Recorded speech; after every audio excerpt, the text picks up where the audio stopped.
Les amis, comment on s'organise? Aujourd'hui, toi qui es jeune, qui as moins de 30 ans et aussi plus de 30 ans, comment tu t'organises quand tu entres dans l'agriculture? Cette vidéo-ci sera une source d'inspiration pour toi, pour te booster, comme je te dis souvent que moi je te booste juste. Tu verras que j'ai les concepts à te montrer qui vont t'aider à réaliser tes projets. Pas seulement agricole, dans plusieurs domaines, les amis. Dans plusieurs domaines d'activité. Je t'ai dit au départ, tu vois, ici on va faire, tu vas voir que je vais te parler plus de société. Si un jour tu as un parent qui t'a laissé seulement 1 hectare, ne cherche même pas à avoir 1000, 10 000. Je prends pour toi qui est débrouillard là, qui n'a rien là.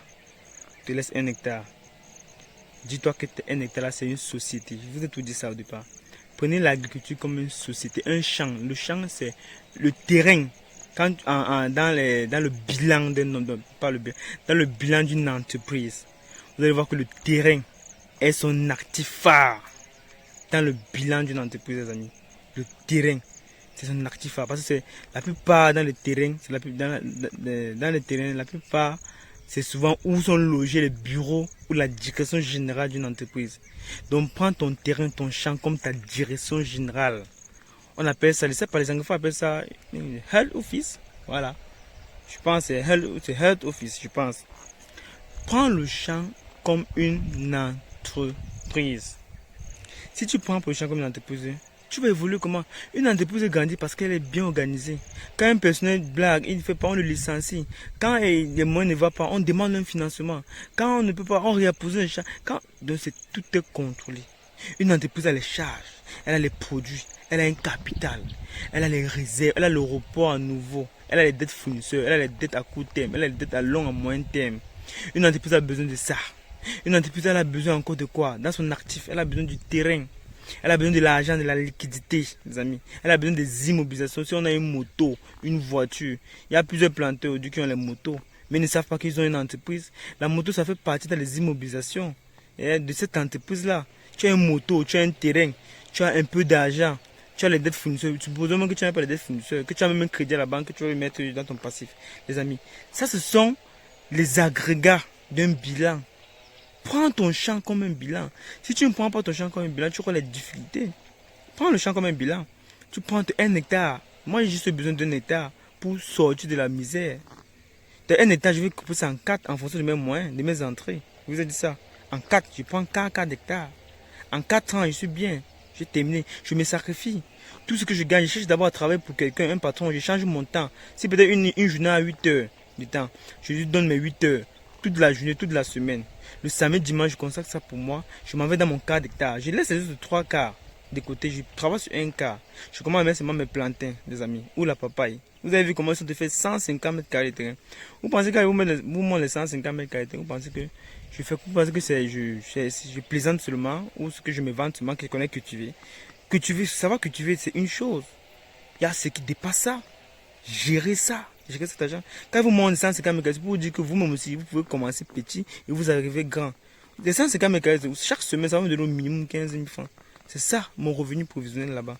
15 000 francs, ça fait 60 000 francs le mois. Et vous avez dit ça quand il a commencé, je vous avez dit que je vais payer mon loyer avec cette superficie-là.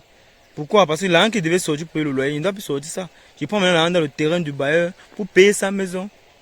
Les amis, comme ça, je veux que vous pensez. Voyez les opportunités là, les gens ne voient pas. La vidéo suivante, je vais couper. Mais sachez que je n'ai pas encore terminé. Je vais revenir encore sur ça un jour. Et dans une autre vidéo, on va discuter ça point par point. Prenez l'agriculture comme une entreprise. Ce n'est pas pour les diminuer. Comme une société. Répartissez-vous, organisez-vous. Vous n'avez seulement pour 4 ans. On dit une bonne entreprise doit servir pendant au moins 10 ans, une génération. C'est pas pour rien que quelqu'un travaille 10 ans, il donne une médaille. Mais moi, je te demande seulement 4 ans avec ton champ. Tu es bien. Donc prochainement on va parler de ça les amis. Vous voyez, donc on va discuter ça, vous allez voir comment est-ce qu'on organise ces charges, ces produits, comment on s'organise pour avoir un bon champ, pour avoir une bonne plantation, pour avoir les bons réserves, pour avoir une bonne santé financière. Il faut savoir analyser votre situation financière. Il faut savoir analyser, faire l'analyse financière de votre plantation afin de trouver son cash flow. Le cash flow vient après les amis. La marge d'autofinancement. Le cash flow, c'est les revenus hors exportation. Donc, quand on dort, l'argent entre. Bientôt vous allez voir ça. Les champs va bientôt ça commencer à donner. Quand il va dormir, l'argent va rentrer, vous allez voir. Merci les amis. Vous suivez la vidéo. Et puis vous allez voir, je vais toujours, si vous avez des questions, j'ai toujours dit, comme j'ai dit dans la vidéo, abonnez-vous, likez et partagez. Likez, je veux voir les likes. Merci. Alors les amis, comme je vous ai dit, nous sommes en train d'attacher à nos amis poivre. Vous allez voir que pour attacher le poivre, c'est très méticuleux. On attache pas le poivre n'importe comment. On attache le poivre. Le poivre doit d'abord respirer, de 1. Et de 2. Le poivre doit aussi être à l'aise dans son environnement. Même comme il y a le soleil, je vous ai dit, le soleil ne va pas les déranger. Pourquoi? Parce que on va s'assurer que tout se passe très bien pour ne pas les stresser. Je reviens ici pour voir ce macabo, les amis. Parce que quand moi j'ai vu le macabo aussi, sans toutefois vous mentir, je vais aller mes enfants là. Sans toutefois vous mentir, malgré le soleil, vous voyez comment la souche du macabo est. Si je veux enlever ce macabo ici maintenant, si, je ne peux même pas. Parce que si je vais demander qu'on enlève, vous voyez, oh, j'ai cassé une branche. Mais c'est pas grave. Je vais envelopper ça et mettre dans la terre. Le macabo s'est détendu jusqu'à ce qu'il n'y a même pas moyen. Il n'a que 6 mois. Il n'a que 6 mois, les amis. Quand il va faire 1 an, imaginez la fête. Voilà, donc le macabo se porte très bien. Il répond favorablement à nos besoins. Vous voyez nos amis, pour voir comment nous sommes en train d'attacher. Vous voyez maintenant comment quand on attache un poivré, vous voyez, je ne sais pas si vous voyez ce que je vois là. Les poivres là sont en train de grandir à merveille, les amis. Vous voyez, à merveille. Comme on a commencé à attacher là régulièrement, on va plus les laisser se pendre. Donc comme on a remplacé les tuteurs, on va éviter que ça se pende au quotidien. Donc c'est ça. Très important. C'est un travail qui demande la technique. C'est pas tout le monde qui le fait. Parce que ceux qui le font ne maîtrisent pas. Et c'est comme ça qu'ils vont surcharger votre plantation. Ils vont tuer votre plantation. Vous voyez, ils vont tuer votre plantation. C'est pourquoi il faut maîtriser les attaches. Il y a un sens qu'on attache les poivriers. Il y a un sens qu'on doit diriger ces poivriers là pour que ça donne la branche rapidement, les amis. Voilà. Vous voyez comment le sol est sec, les amis. On a tout donné à la plantation, mais la plantation ne nous est pas encore remis en retour. Vous voyez comment dans la manière que quand vous voyez le feuillage, chez moi là-bas au Mungo, vous voyez un peu une différence avec ici. Parce que au niveau de, vous voyez les insectes là. Quitte là-bas. Tu fais quoi là-bas? Quitte là-bas. Quitte vite. Voilà. Quitte. Les insectes, je n'aime pas voir les insectes, les amis. C'est lui qui le fait. C'est sûr que on travaille beaucoup. Oui, on travaille beaucoup. Waouh, les amis, ce que je remarque, c'est que les macabos marquent le soleil. Et les amis, regardez ce qui se passe. Moi, je ne peux plus. Pour retirer ça, ils seront obligés d'être au moins à 4. Donc, malgré le soleil, la sécheresse, les macabos, donc, ils augmentent le volume, les amis. J'ai constaté qu'ils ont augmenté le volume. Et ça me sidère un peu beaucoup. Donc les macabos, quand ils retiennent mon attention, ça me permet de regarder un peu comme regardez ceci. Il a me donné les enfants. Certaines personnes me demandent comment le macabo donne les enfants, comment on plante. Voilà, ma mère macabo aussi a donné les enfants. Donc le macabo qui a donné les enfants 1, 2, 3, 4, 5, 6 déjà qu'on peut planter. Donc si chacun comme ça, si j'ai mis d'ici 2000, peut-être 2500 si j'ai bonne mémoire. Si c'est 2500, chacun donne au moins seulement 6 ou 3. Donc j'ai plus de 9000 semences de macabo. Les gens me demandent sans compter le mère, parce que même la mère c'est une semence. Les gens me demandent comment le macabo donne la semence. Vous voyez les amis. Donc c'est ça, regardez par vous-même. La tige du macabo. Regardez. Ça, le macabo qui va entrer ici. Je ne sais pas. Quand je vais récolter un macabo, je vais mieux apprécier, voir comment ça se comporte.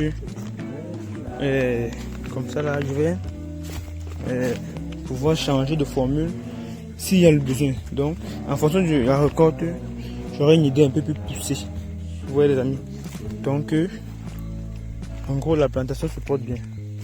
S'il faut qualifier, s'il faut demander une appréciation, ça se porte bien. Quand les pluies vont arriver, on m'a dit il y a plus d'ici 2 jours. Mais quand je regarde le sol, c'est comme s'il n'a pas plu. Quand un seul soleil sort, ça sèche tout ça. Donc ça veut dire que si vous voulez même utiliser les engrais ici là, il faut savoir quel genre d'engrais vous allez utiliser. Si vous ne savez pas ça, vous allez même gâter votre argent pour rien, pour utiliser les engrais. Vous allez gâter votre... Regardez comment le soleil est sec. Regardez comment le soleil est sec. Alors qu'on m'a dit qu'il a plu il y a 2 jours. Donc ça veut dire qu'au centre, si vous voulez faire la gouture au centre, comme les papayes comme ça là, préparez-vous bien les amis. Attachez bien votre ceinture.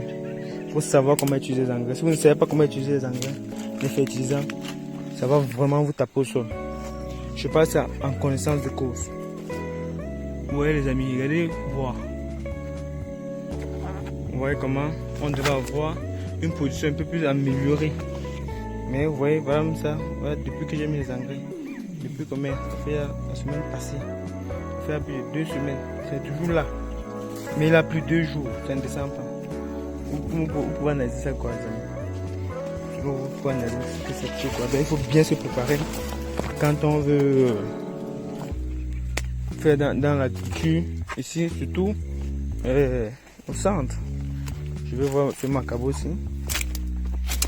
Bientôt il faut que j'essaie d'enlever un macabo pour voir si ça répond à ce que moi j'ai besoin, les amis. Voilà. Donc la personne se porte très bien, c'est bien. Il faut juste faut vous abonner les amis, il faut liker, comme je dis, il faut liker.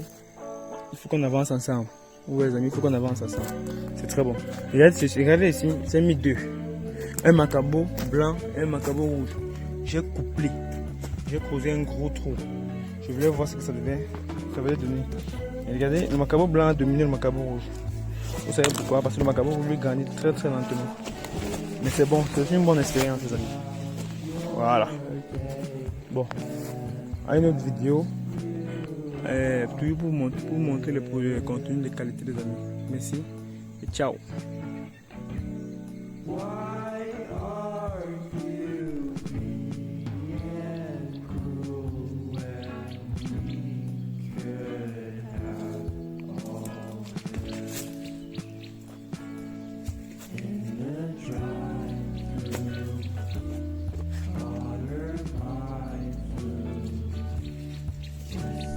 Ici nous sommes à Yaoundé,